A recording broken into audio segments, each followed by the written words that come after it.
Cari amiche e cari amici, eccoci qua, anche questo sabato siamo qui con voi a parlare delle vostre difficoltà, dei vostri problemi e cercare di includere nelle trasmissioni che facciamo degli esperti che possano darvi delle risposte soddisfacenti. Devo ringraziare innanzitutto Claudio Granziera che è qui, che conduce con me. Ciao Claudio. Buongiorno a tutti. Benvenuto e spero che la cosa ti stia emozionando, che le trasmissioni che stiamo facendo ti stiano caricando per poter continuare ad andare avanti ed essere utili per i nostri ascoltatori. Innanzitutto devo dirvi che la presentazione del programma ha avuto un certo successo. Abbiamo ricevuto diversi commenti alla trasmissione e tutti positivi che ci pregano appunto di andare avanti. Fra tutti quelli che abbiamo ricevuto, io direi di di ringraziare Maria Doimo che si parla tanto di tagli delle accise sui carburanti e di contenimento dei prezzi delle fonti energetiche, eppure i prezzi continuano a salire. Come me lo spiegate? Siccome avremmo la possibilità di avere nella prossima puntata, avremo la possibilità di avere un esperto in materia, comunque potremmo già accennare con la tua esperienza per poter dare una prima risposta a Maria Doimo, lo facciamo ben volentieri. E la seconda te la lascio a te perché è un personaggio che tu conosci bene. Sì, in effetti si tratta di un messaggio che ci è arrivato dal professor Saverio Migliaccio, che è titolare della cattedra di economia della Università di Milano, e il quale dice: l'informazione e l'aggiornamento sono la base per non fare errori spesso fatali e senza ritorno per privati e per le imprese.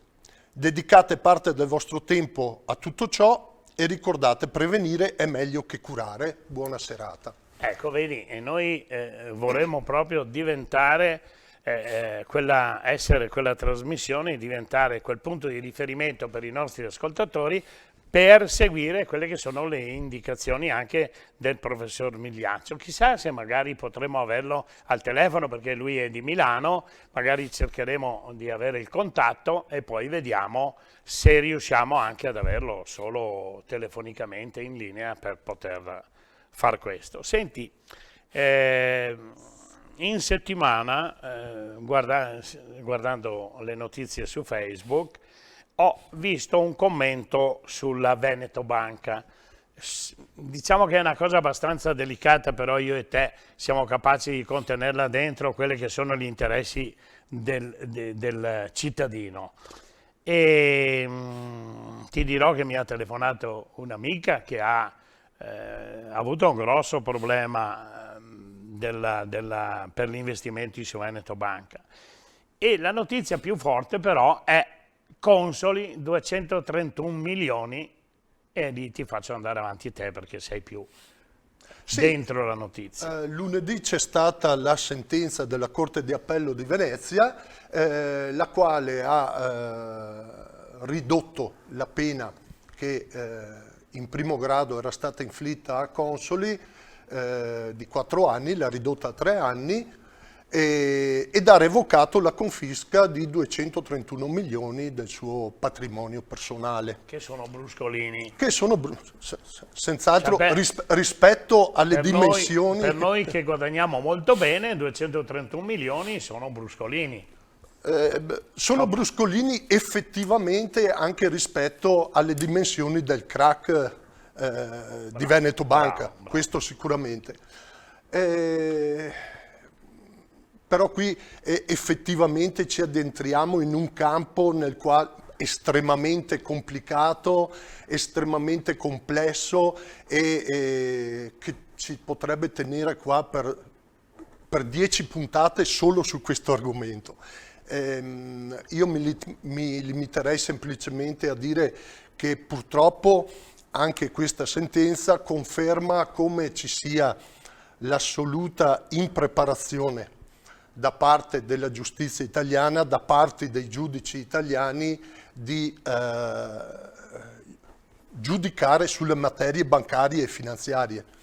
Estrema impreparazione che in alcuni casi si mescola anche una certa connivenza, mi assumo, E questa è la parte più brutta. mi assumo la responsabilità di quello che dico, anche una certa connivenza da parte di settori della magistratura con le lobby bancarie e finanziarie, e senza dimenticare anche le connivenze politiche da questo punto di vista.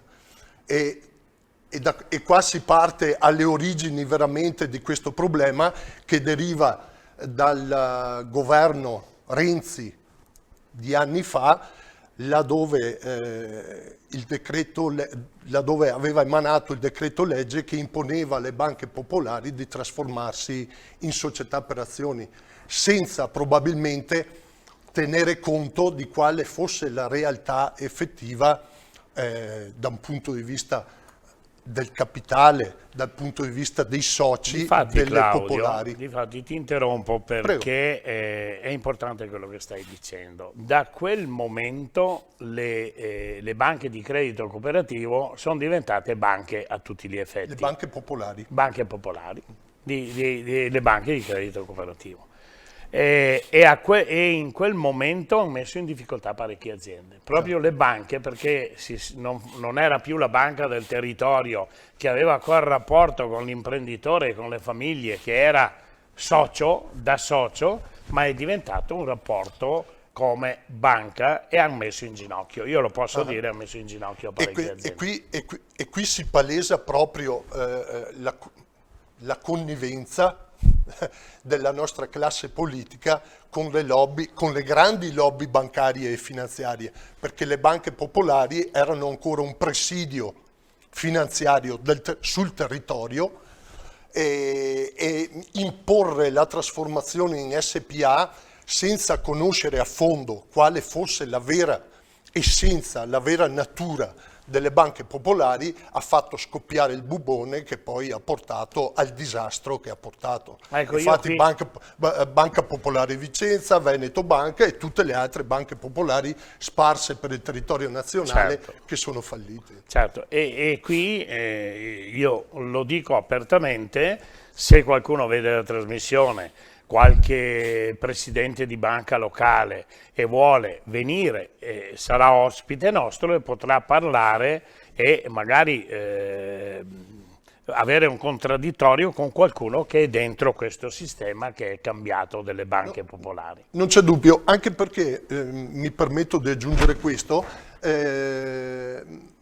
la vicenda banche del territorio o piccoli istituti di credito del territorio non è affatto conclusa con le vicende del crack delle banche popolari, perché ricordiamoci che anche le banche di credito cooperativo, anche a queste è stato imposto l'aggregazione in 3 grandi gruppi bancari e quindi anche queste progressivamente entreranno a far parte di grandi gruppi bancari e finanziari e anche queste si distaccheranno sempre più dal territorio, si distaccheranno sempre più dalla loro peculiarità di essere inserito nel tessuto economico, sociale, finanziario del territorio e quindi anche queste faranno la strada della grande speculazione finanziaria dei grandi gruppi bancari, insomma. Ecco, noi abbiamo introdotto il tema della Veneto Banca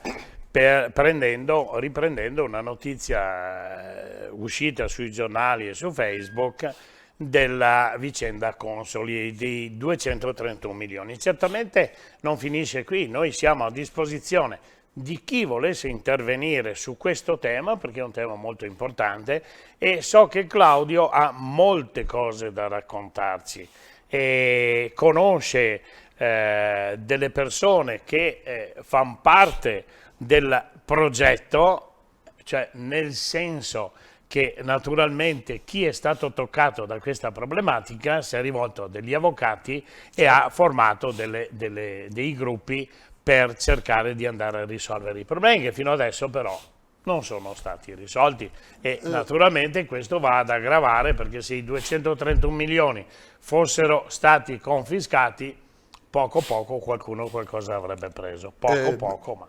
Mi permetto di aggiungere soltanto che l'unico, tra virgolette, l'unica parziale soddisfazione che hanno avuto i risparmiatori truffati, mi permetto di usare questa parola, da queste banche fallite è stata quella di documentare la loro perdita e di inviare tutta questa documentazione al FIR, Fondo Indennizzo Risparmiatori, che una volta valutata ogni singola pratica ha disposto il rimborso di circa il 30% di quanto i risparmiatori avevano perso. Ecco, io vorrei fare, abbiamo poco tempo, ancora 5 minuti, però vorrei fare comunque una considerazione sull'interrogativo di Maria Doimo, che dice... Sì. Le accise, i carburanti, io vorrei fare una piccola considerazione, ma è mai possibile che la libertà di mettere i prezzi che vogliono vari da 1 centesimo a 10 centesimi di differenza tra un distributore e l'altro? 10 centesimi sono tantissimi, perché 100 litri da 10 centesimi sono 10 euro. No? 100 litri sono 10 euro, ma le migliaia di litri che vengono venduti in un distributore sono parecchi soldi. È possibile questo? È possibile fare quello che si vuole nei distributori, secondo te? Se mi date un minuto ancora di tempo, io vorrei fare a mia volta una considerazione su questa domanda che ci è arrivata da questa da questa spettatrice. E qui inevitabilmente torniamo all'interno di quello che io in qualche trasmissione passata ho definito l'economia dominata ormai dai mercati, quelli cattivi, quelli marci, che è quello della speculazione finanziaria sostanzialmente. Allora, io a questa signora non vorrei rispondere, ma vorrei proporre una riflessione in modo che arrivi da sola alle proprie conclusioni. Poi le potrà accettare o meno, ma tutti siamo liberi di impostare la nostra testa come meglio ci pare. Però io propongo questa riflessione. Allora, il 31/12/2022 sono scadute i tagli alle accise che il governo Draghi aveva disposto. Quindi dal 1 gennaio 2023 abbiamo visto un repentino aumento dei costi delle benzine e del gasolio alla pompa. Fermo però, qui ti fermo un attimo, perché una considerazione la vorrei fare anch'io e l'approfondimento lo faremo alla prossima puntata. Sì. È vero quello che stai dicendo, è vero tutto, però praticamente la benzina non è che sia aumentata sopra i 2,5 €, sopra i 2 euro. Non è aumentata a quei livelli là, era a 1,85 e oggi è a 1,87.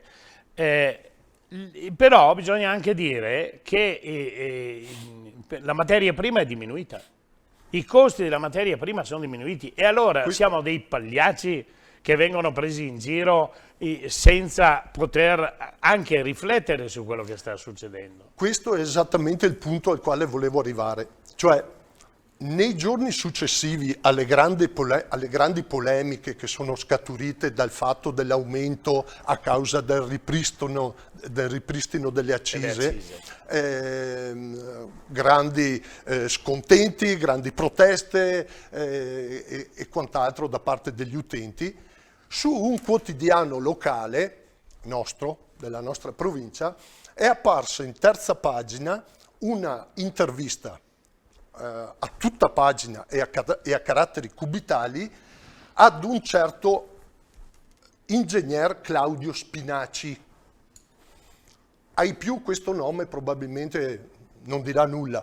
In realtà questo ingegnere è il presidente della UNEM, che è una delle più rappresentative associazioni di petrolieri. In questa intervista, la farò molto breve, ce l'ho anche salvata sul mio cellulare, ma la faccio breve. Sì, perché siamo a fine trasmissione, ci darà lo spunto per parlarne però la prossima settimana. In questa intervista questo ingegner Spinaci sostanzialmente dice che l'aumento dei prezzi alla pompa sono dovuti appunto al ripristino delle accise sui carburanti. E qui si ferma. Non so se io abbia la possibilità di fare un'ulteriore considerazione oppure se sia meglio che mi fermo per la prossima occasione. Io direi di fermarci per la prossima occasione. Abbiamo lanciato lo spunto allora. Sì, ne abbiamo lanciati diversi spunti. Io ringrazio comunque Maria Doimo e tutti quelli che ci hanno scritto e poi li nomineremo e porteremo le loro domande in diretta in trasmissione e ringrazio il professor Saverio Migliaccio di Milano e lo inviterei, naturalmente come ha visto la presentazione delle puntate, vedrà anche queste, lo inviterei a farci pervenire i suoi numeri di telefono per poterci mettere in contatto e magari farlo intervenire quei 5 minuti in trasmissione per ringraziarlo del suo incitamento ad andare avanti su questa trasmissione. Naturalmente ringrazio i nostri tecnici che sono qui davanti a noi, ringrazio non chiamiamoli sponsor, chiamiamoli amici, sostenitori di questa trasmissione, 2 li conosci benissimo te. Uno è Dema, l'altro è Michela Tricot e il pane da re, il pane dei bibanesi. Io lo chiamo pane perché i bibanesi del mio amico da re, Armando, è veramente straordinario. La prossima volta magari metteremo anche qualcosa sul tavolo di queste persone. E ringrazio tutti voi per averci seguito, ringrazio Claudio per aver portato avanti questa trasmissione in maniera eccezionale. Claudio, alla prossima volta. Grazie a voi, buona serata a tutti.